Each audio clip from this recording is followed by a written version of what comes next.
Lanslow Show, and I am very excited to have today as my guest Larry Johnson, former CIA intelligence officer, formerly with the State Department Counterterrorism Bureau. Larry, welcome to the show. How are you doing? Hey, great. Just a shorter introduction next time. Just say, here's Larry. He's a has-been. Well, No. you have a lot of really important information and insights into U.S. foreign policy. And I have quite a bit I'm hoping to get through with you today. Hopefully, we could get to all of it. War in Venezuela, how likely is it? Update on the war in Ukraine, and then Al Qaeda in the White House. So, Yeah. starting off with Venezuela, you're a part of VIPs, not Right. very important people, although you guys are veteran intelligence professionals for sanity. And for what, 2 decades now, you guys have been writing memos addressed to the president, of course, the American people overall, explaining the discrepancies in what the president is hearing versus what the truth is.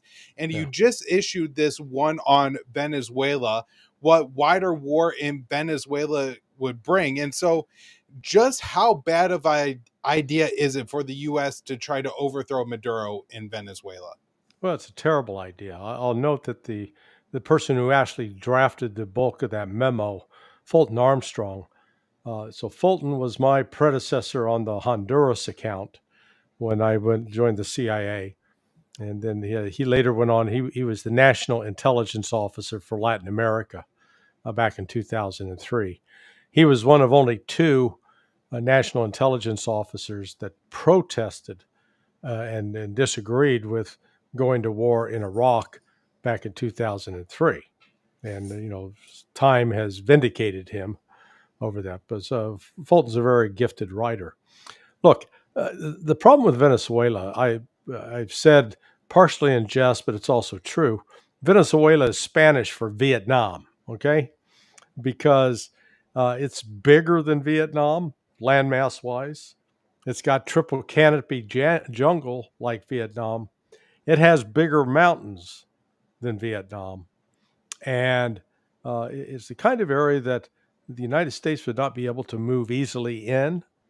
And the Venezuelans they're fairly well armed. They've had military support from Iran, from China, and from Russia.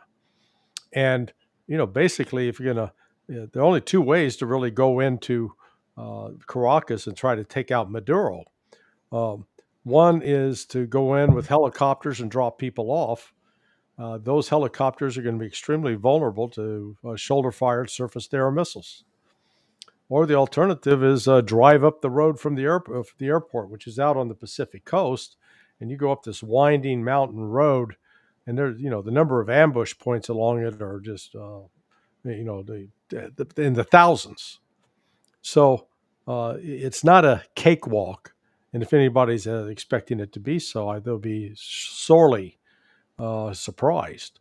And then on top of it, you've got the borders with Brazil to the south and Colombia to the west, north and west. And you've got established smuggling lines, or and guerrillas, insurgents over the years have crossed back and forth those borders. It's nothing that the U.S. can control, and in fact, it could very well expand the war. So I for the life of me, don't know what they're thinking within the Trump administration. And Yeah, it's yeah, go ahead. Well, I was going to say it's really baffling. And I wanted to ask you about the intelligence or whatever the Pentagon is using to strike these boats in the Caribbean, and also to make this allegation that we have to take out Maduro because Americans are dying because of the drugs coming from Venezuela. This is self defense against a drug that's going to kill tens of thousands of Yeah. Americans a year. Well, let me establish my bona fides on that. My 39-year-old nephew, when he was living with me 3 years ago, died about 60 feet that way from a fentanyl overdose. So yeah, it's real. Mhm. However, that it didn't say made in Venezuela. Okay, that's number one. Number two, we know, and in Berger Associates, which has been my consulting company, when we started in 1998, my two partners, one Bob Nieves, who was chief of international operations for DEA when they were going after Pablo Escobar, and the other John Moynihan, who ran DEA's undercover money laundering operations in New York City. So I'm not I'm not speaking as an armchair quarterback that knows nothing about this. We've done extensive investigations involving money laundering in Colombia, in Venezuela, in Ecuador, in Panama. So I know the area very well. And this is such a load of crap that the Trump administration is putting out. And it's shocking that the media won't push back. So, for example, remember that first boat they blew up?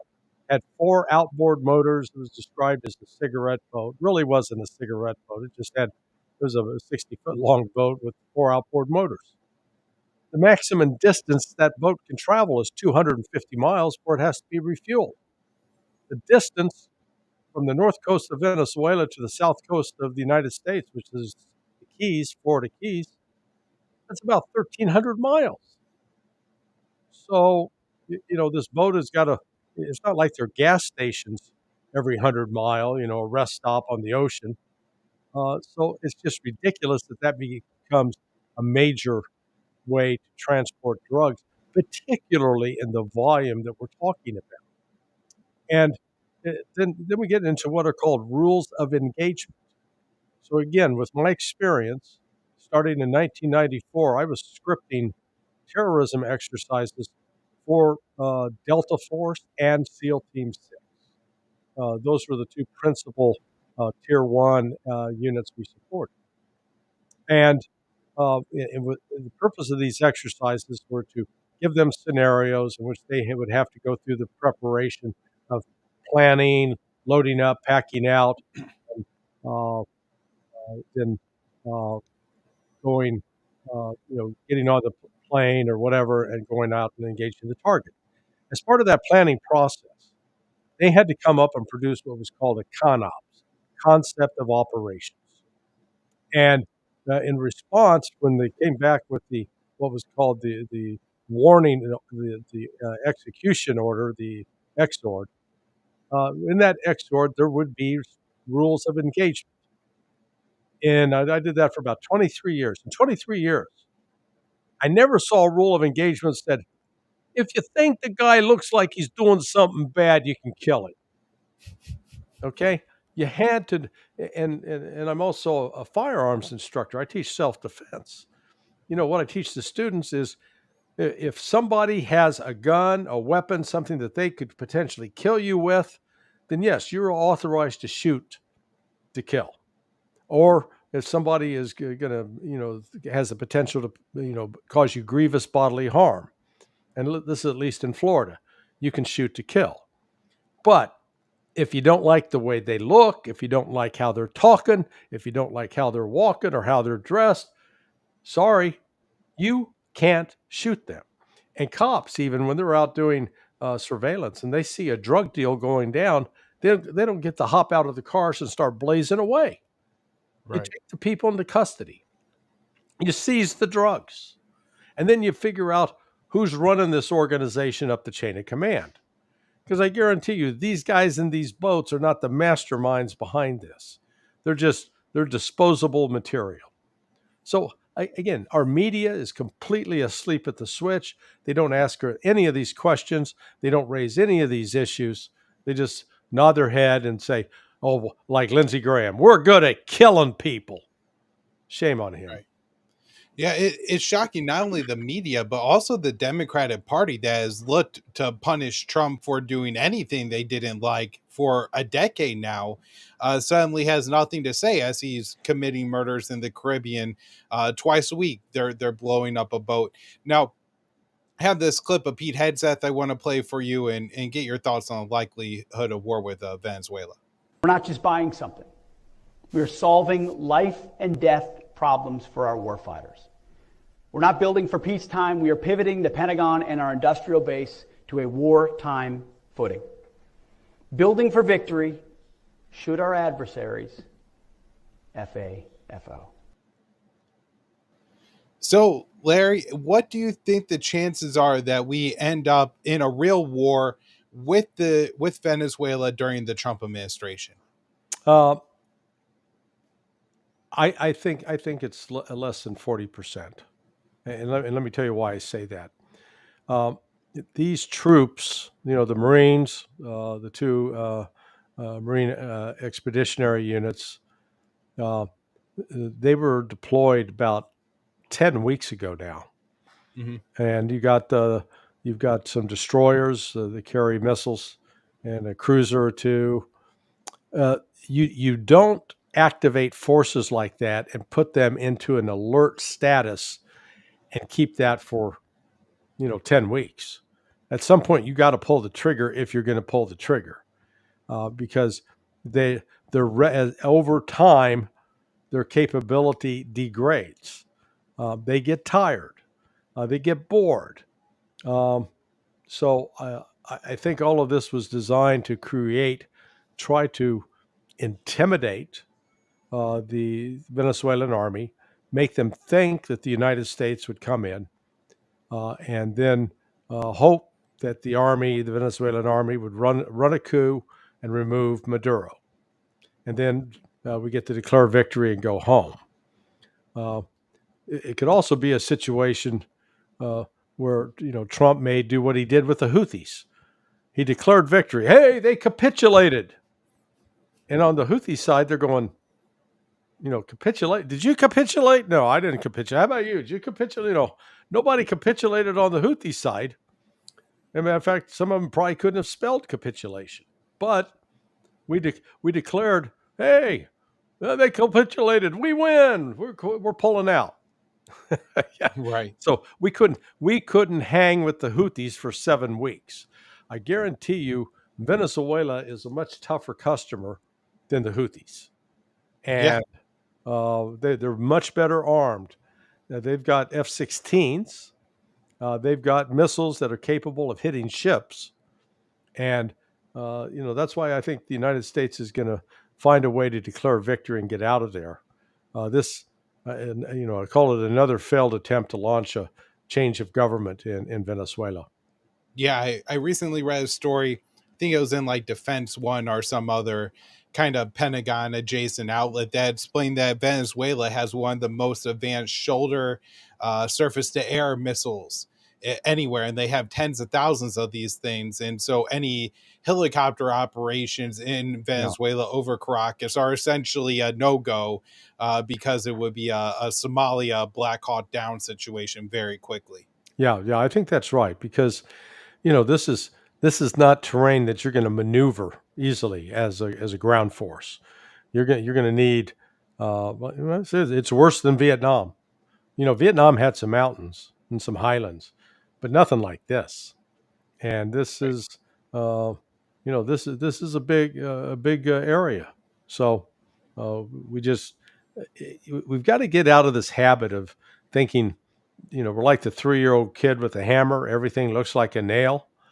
And, Trump has really done damage to his reputation, because when he won the election a year ago, he won in part because the people under 40, and then Latinos and Black Americans, they all believed that he was going to improve the economy, keep us out of foreign wars. Yeah, those were two critical elements. And so far, the economy is just sort of, flatlining.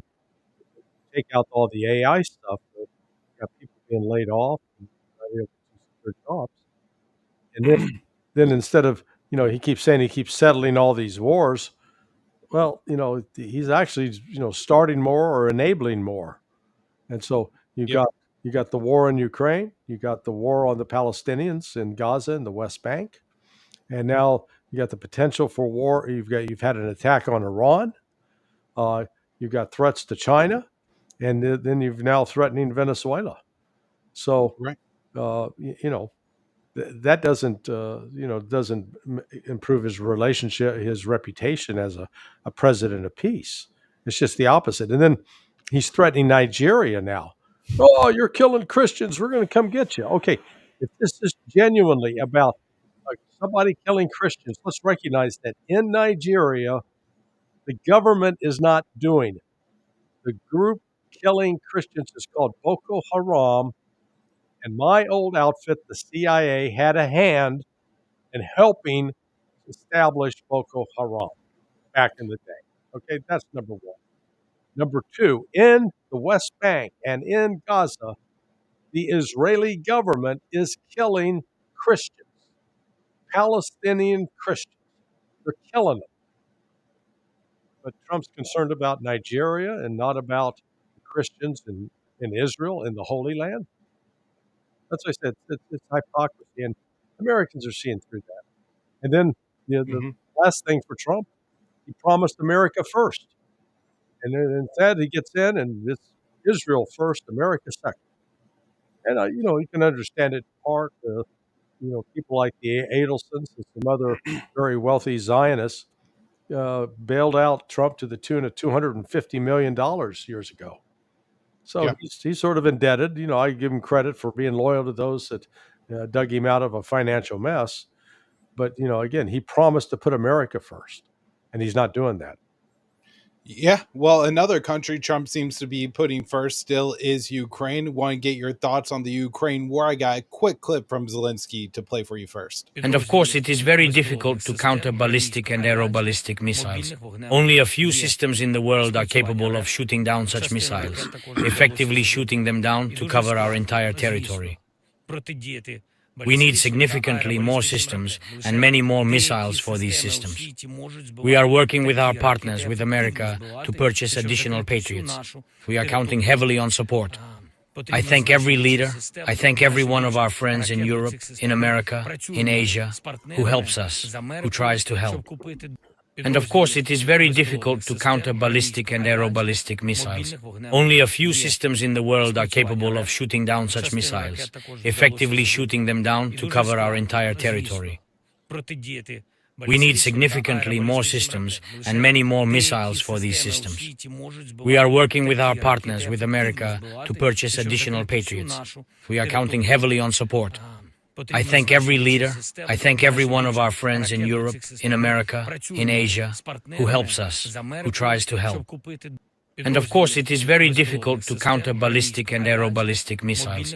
Only a few systems in the world are capable of shooting down such missiles, effectively shooting them down to cover our entire territory. That's repeating now. Yeah. So, Larry, I wanted to ask, because Zelensky clarified today that he's asking for 25 new Patriot air defense systems, not interceptors, whole systems. Yeah. So how is it seems like the front lines, maybe things aren't changing much, don't see large change of hands of territory, but it seems like this, kind of missile drone war being waged between Russia and Ukraine is really escalating. So how well are the Ukrainians doing there? Well, if he had asked for a unicorn for Christmas, I think he'd have a better chance of getting the unicorn than he's going to get Patriot missile systems. Look, so let's deal with the reality. Right now, I think we're building like 3 of those per year. So it's not like we've got, stacks of them in a warehouse. This is not a clearance sale. The missiles that go on that are launched from these launchers are made by Raytheon, Lockheed Martin. I've heard 2 different versions, but the basic missile that's fired is called an SM-3, and it goes for about $7 million a missile. Okay, when you've got an inbound threat, whether it is a missile, ballistic missile, or a Garan drone, a Shahid drone, the Patriot missile battery is going to fire at least 2 missiles, and in some cases 4 missiles, to take out that inbound threat. Okay, so we make 700 of these missiles a year, total 700, and every time the Russians fire a missile or a Shahed drone and you've got a launcher in the area, they're going to fire at least two per threat. Well, just last week and one night, Russia fired 800 ballistic missiles and Shahed drones.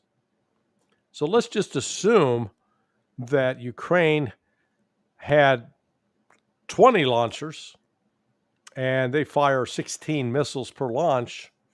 And so each launcher is capable of taking out 8 missiles. So you got 20 launchers. My math, that's 160 missiles. What about those other 640 that were just fired? Whoops, got to let those go because we don't have enough missiles. The math doesn't work. And on top of it, the Patriot missile battery completely sucks when it comes to shooting down the hypersonic missiles like the Kinshal, the Iskander, that the Russians are firing. Because they fly at a speed of Mach 6 and they're maneuverable. They can steer. So, like I said, he's better off asking for the unicorn. He might get that. You could at least manufacture one of those. But manufacturing more Patriot missiles and more missile launchers, it's not going to happen, or not happening anytime soon. Yeah. I read recently that the interception rate of Russian ballistic missiles by Ukrainian Patriot interceptors is down to like a 6% success rate. And so forget firing 4 missiles to be confident you're bringing down one Russian missile. You're talking about having to fire 30 missiles to be confident you're going to down the incoming Russian missile, which of course is impossible. And so these Patriot systems are becoming increasingly just ineffective. Now, there are going to be some people who look at the war in Ukraine and they will say, Russia isn't taking a lot of territory, so that's a sign that the Ukrainians are winning. Larry, what's your more or less assessment of how things are going on the battlefield, on the front lines? Who's winning this conflict? And, months down the line, what do you think we're going to be looking at? Yeah, some of the most prominent critics of Russia are these retired U.S. generals like David Petraeus, Ben Hodges, Jack Keane. You got an admiral in there, Stavridis. All I say to those guys is, tell me about how well we did in Afghanistan. We were there for 20 plus years, and we failed to quell and secure the country after 20 years. And you know what? We had every advantage militarily you could want. We had tanks. We had artillery. We had armored fighting vehicles. We had intelligence, overhead, reconnaissance. We had air power, both rotary wing, fixed wing. And we were going up against a bunch of goat and sheep herders who had rifles and had sidearms. They had some RPGs. They may have had a few mortars. And they beat us. And we say, oh, yeah, we killed a lot of them. Yeah, and at the end of the day, what did it accomplish? Not a thing. So let's jump over and look at what's going on in Russia. In 2020, when Russia invaded, at the start of the special military operation in February, they went in with 125,000 troops up against a Ukrainian army that was backed by NATO with 400,000 soldiers. Now, normally an invading force would want to have a 3 to 4 to 1 advantage, which means if they're going up against a 400,000 man force, the Russians should have gone in with 1.6 million soldiers. They didn't.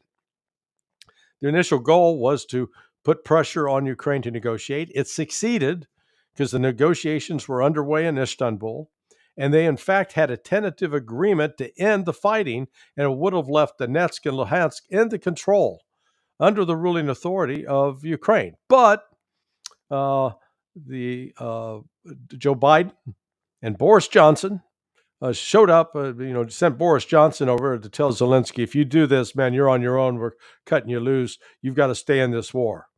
So Zelensky backed out, and at the end of March, March 30th, as the negotiations had reached a point where there was a tentative agreement, Putin ordered there was a 24 to 40-mile line of Russian tanks north of Kiev, and they'd been sitting there for about 4 weeks, and the Ukrainians had not been able to attack them and destroy them.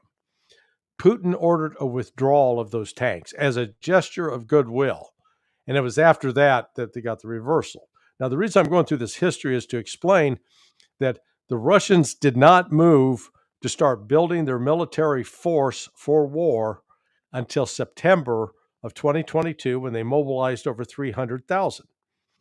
Unlike the Ukrainians, the Russians train their troops before they throw them into combat. And then on top of that, Russia's been recruiting 30 to 40,000 a month. So when you put out the timeline, the first battle that the Russians won was the Battle of Mariupol. It was a city controlled by the Ukrainians in southern Donbass, backs up to the Sea of Azov. The Russians captured that May 22nd of 2022.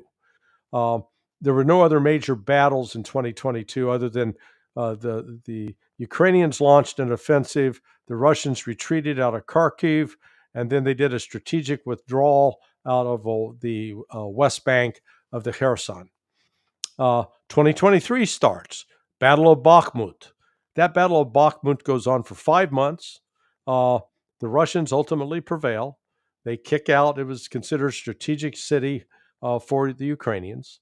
And then the Ukrainians, with U.S.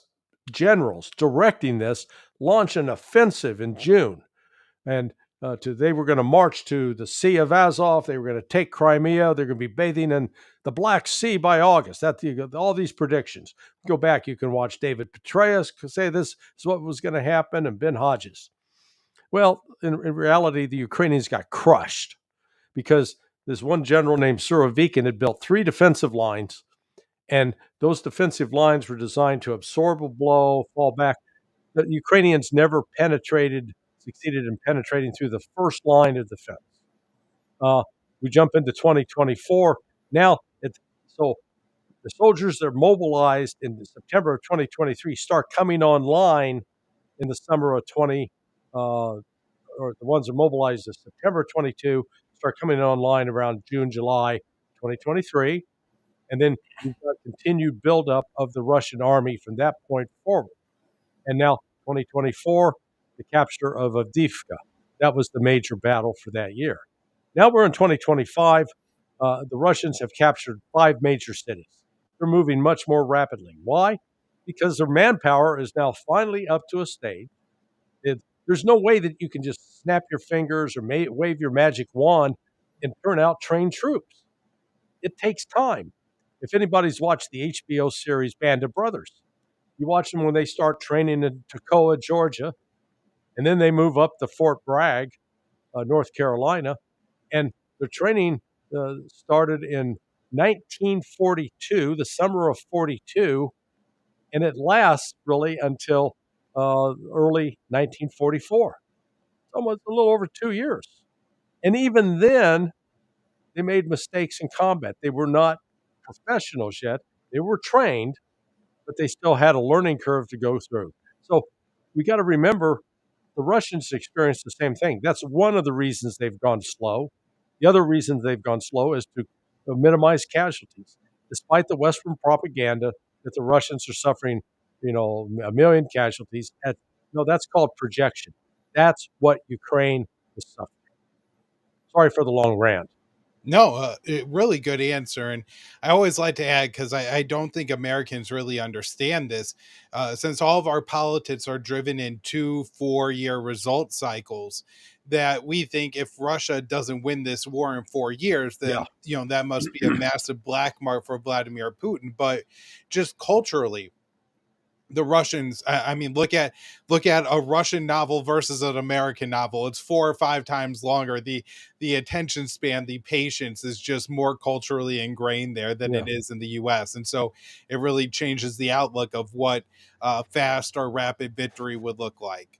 Yeah. No, let me just add that this American mentality. It's sort of it's like football. That we're in the fourth quarter. There are 2 minutes left to go. Russia's driving down the field. If they don't score, they're going to lose in the next 2 minutes. Well, no, that's not it. you know, it's more like cricket. That there's not a time limit, and you can run the score up, but it can take place over days.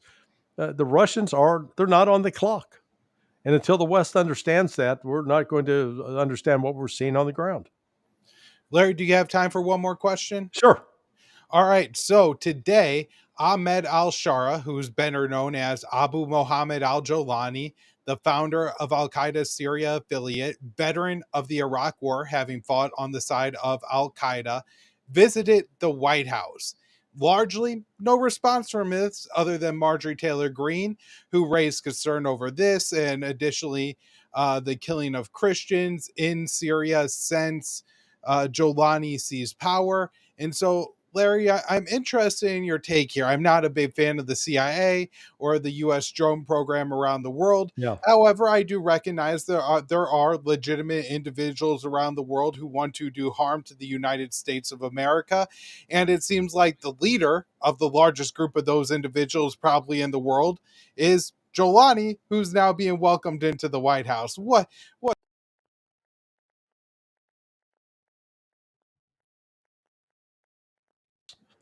Uh, So here's Jelani, real name Al-Shara, who gets arrested by U.S. military forces in Iraq, and then, as you correctly note, fights with Al-Qaeda, or with the early stages of Al-Qaeda, and then they became ISIS. Uh, Unfortunately, the United States has a long, sordid track record of arming, training, equipping, and funding radical Sunni Islamic groups. We did it in Afghanistan in the 1980s. We continued the funding through the 1990s. And then, as one of those efforts was funding the Second Chechen War, radical Islamists that were sent into Chechnya and Russia to carry out a civil war. That war went on for 10 years. So it shouldn't shock people that we've paid money to these individuals and these groups that are engaged in killing women, children, Christians, Shia Muslims, Alawites, and here we're now embracing the guy because why? Well, he's our guy. He's taking our money. So it's an insult really to everyone where we've been bamboozled. And look, and it's not just Trump. This predated Trump. Yep. This, and also when we talked about the wanton killing, that goes back to Bill Clinton. Bill Clinton really started that of killing people that we thought were bad. During Clinton's reign, we bombed the Chinese embassy in Serbia. And then under George W. Bush, we were killing suspected terrorists. We didn't have actually proof that they were. We just thought, well, they look like they're in the wrong place at the wrong time. Barack Obama, he killed Anwar al-Awlaki, an American citizen, and his son, I think the kid was 14 or 15, because he was a radical cleric, but he hadn't shot or killed any American, and he wasn't in the process and possession of a weapon at the time trying to kill us. And last time I checked in this country, according to the Constitution, even an Anwar al-Awlaki is afforded the presumption of innocence until proven guilty beyond a reasonable doubt. And then at that point, if you've proved your case that he was a murderer or whatever, then you can infect the punishment. But no. So George W. Clinton did it. George W. Bush did it. Barack Obama did it. Donald Trump has done it. Joe Biden has done it. So I'm not just singling Trump out on this. It's become a disgusting, despicable pattern of America in which we have lost the values of that where this country was founded on, going back with the Declaration of Independence and the Constitution. Absolutely. Larry Johnson, thank you so much for joining me on today's show. Your work is absolutely prolific. Not only are you involved in organizations and writing on your own, but you're constantly on YouTube shows, whether it's Judge Knapp or Danny Davis, breaking down all these situations in a way that people could understand, giving really key insights. I appreciate your time doing it on my show today, and hopefully we could do this again in the future. Oh, absolutely. And thank you so much for the invite. I appreciate it, Kyle. Thank you.